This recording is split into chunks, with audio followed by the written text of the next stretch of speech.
நவீன கால மோசடிகள், குழப்பங்களில் ஒரு முக்கிய மோசடி என்றால் என்ன சொல்லலாம்னா, எஜுகேஷன் மாஃபியா என்று சொல்லலாங்க.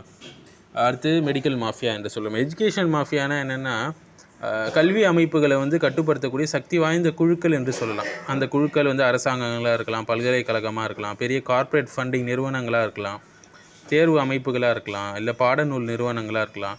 இவர்கள் சில சமயம் என்ன செய்கிறாங்கன்னா, பல சமயம் எதை கற்பிக்க வேண்டும், எதை கற்பிக்கக்கூடாது என்பதை இவங்க தான் தீர்மானிக்கிறாங்க.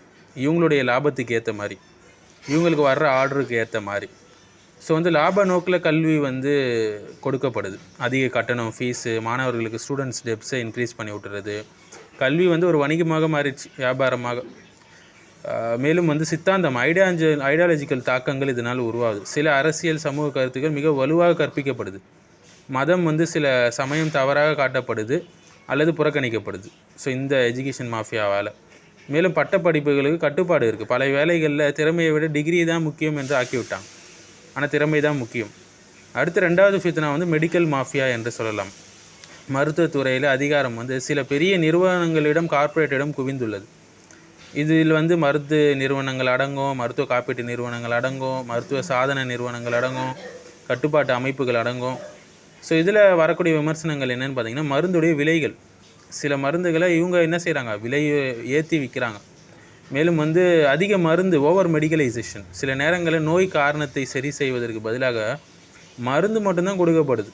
அதில் ஒரு லாபத்தை பார்த்துக்கொள்வது. ஒரு பக்கம் ஃபார்மசியூட்டிக்கல் மார்க்கெட்டிங் நடக்குது. சில மருந்து நிறுவனங்கள் மருத்துவர்களை விளம்பரத்தின் மூலம் என்ன செய்கிறாங்க, அவங்கள கட்டுப்படுத்துகிறாங்க. இஸ்லாம் சொல்லக்கூடிய தீர்வு என்னென்னு பார்த்தீங்கன்னா, நீங்கள் நீதிக்கு உறுதியாக நில்லுங்கள் என்று சொல்லுது எல்லா முஸ்லீம்களுக்கும். சூரத்து நிசாவுடைய 135வது ஆயத்து. தவறை விமர்சிக்கலாம், தப்பு கிடையாது. ஆனால் ஆதாரம் இல்லாமல் எல்லாரையும் குற்றம் சாட்டக்கூடாது. அதே நேரத்தில் சில ஆசிரியர்கள், மருத்துவர்கள் உண்மையாக மனித சேவைக்காக வேலை செய்கிறாங்க. ஆனால் பலர் இதில் தவறு செய்கிறாங்க இந்த மாஃபியாக்கள் மூலியமாக. மேலும் பொருளாதார சுரண்டல் ஏற்படுத்தக்கூடியவங்களுக்கு அல் குர்ஆன் எச்சரிக்குது. இந்த மாஃபியாஸில் அளவு நிறுவையில் குறைப்பவர்களுக்கு கேடுதான் என்று சூரத்துல் முத்தஃபிஃபீன் சொல்லுது, முதல் ஆயத்து. அநியாய விலைகள், மக்களின் தேவையை பயன்படுத்தி லாபம் பார்க்கறது, மக்களை நோயாளியாக்குவது, அதன் மூலம் லாபம் பார்க்குவது, இது போன்ற விஷயங்கள் நடந்திருக்கு. இஸ்லாம் மருத்துவத்தை ஊக்குவிக்கிறது. ஆனால் அதை வைத்து மோசடி செய்வதை ஒருபோதும் இஸ்லாம் ஏற்றுக்கொள்ளாது. இஸ்லாம் மருத்துவத்திற்கு கொடுக்கக்கூடிய 4 ஒழுக்க ரீதியான விதிகள் பார்த்திங்கன்னா, கருணை இருக்கணும். ஒரு உயிரை காப்பாற்றுவர் மனித குலத்தையே காப்பாற்றுவதாக ஆவார். சூரத்துல் மாயிதாவுடைய 32வது ஆயத்தை நம்ம பார்க்கலாம். நேர்மை இருக்கணும். மருத்துவர் உண்மையை மறைக்கக்கூடாது. நீதி இருக்கணும். ஏழைகளை சுரண்டக்கூடாது. அல்லாஹ்வுக்கு பொறுப்பு கொடுக்கணும் மறுமையில் என்ற எண்ணம் இருக்கணும்.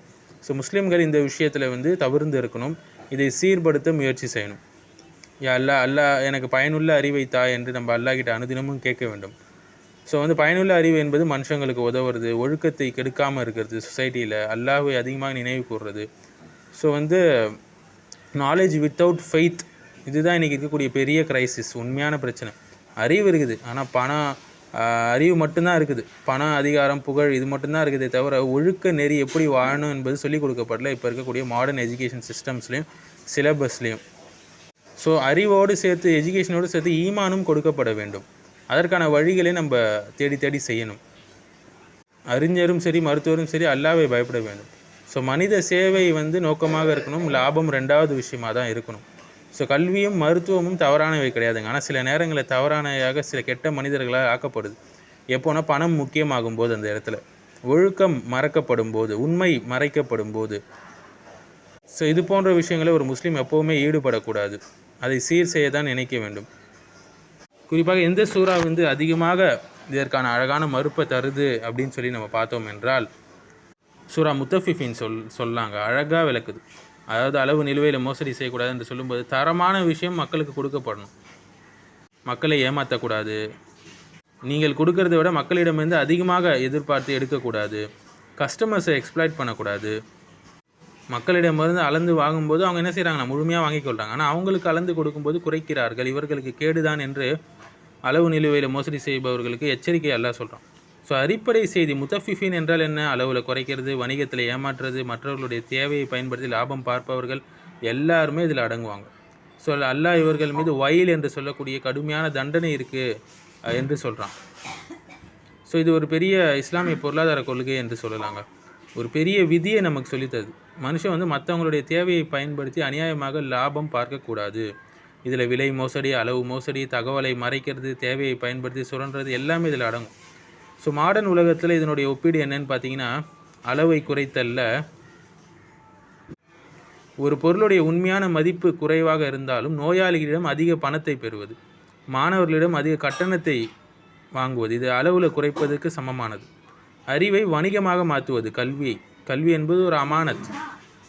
மேலும் வந்து சில நேரங்களில் கல்வி லாப தொழிலாக இன்றைக்கி இருக்கக்கூடிய பெஸ்ட்டு பிஸ்னஸாக பார்க்கப்படுது சில தவறான நபர்களால். டிகிரி வந்து ஒரு வணிக பொருளாக மாறிவிட்டது. சேவை என்றதை தாண்டி வணிகமாக ஆயிடுச்சு. நியாயமற்ற பரிமாற்றங்கள் அதிகமாயிடுச்சு. மனித துன்பத்தை பயன்படுத்தி லாபம் ஈட்டக்கூடிய மோசமான சூழ்நிலை இன்றைக்கி உருவாயிடுச்சு.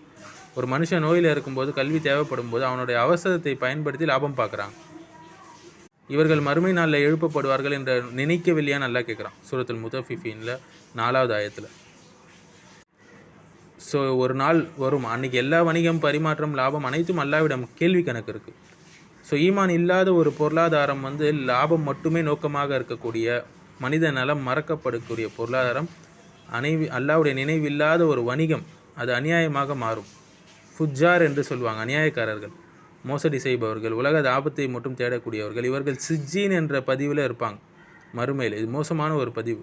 நல்லவர்கள் அப்ரார் என்ற பதிவேட்டில் இருப்பாங்க.